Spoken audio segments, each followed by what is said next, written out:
You come to India on this visit in an interesting time, a difficult time, a time when decisions have been taken on the future of Kashmir. You've spent a lifetime working on inequality, but certainly inequality from an economic standpoint. But then when one speaks about inequality, one has to look at inequality from all senses.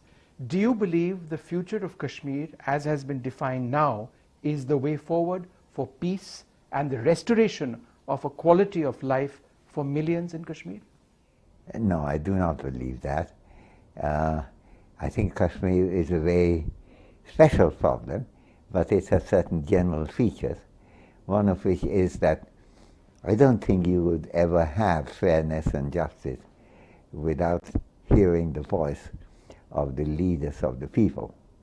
And if you keep the, thousands of leaders under restraint, and many of them in jail, including big leaders who led the country and had formed government in the past, you're stifling the channels of communication that makes democracy a success.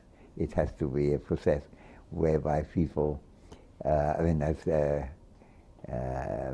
John Stuart Mill explained in great detail, democracy is government by discussion. Right.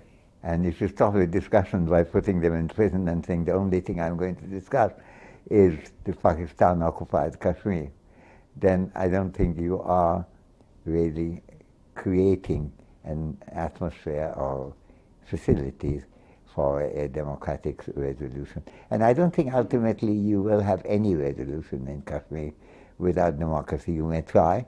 This will go on for decades, and since I'm pretty elderly, I probably won't see the change, but the change will come, because we live in a world where by sucking blood out of democratic governance,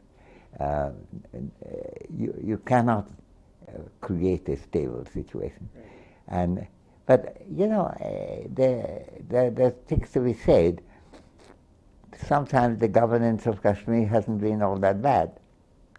And Kashmir is a very rich area in many ways, and I was not surprised when Jean Doez, a great economist, comparing Gujarat with Kashmir, found that the living standard in Kashmir was actually higher than in any other. In Gujarat. But Professor, let me ask you this.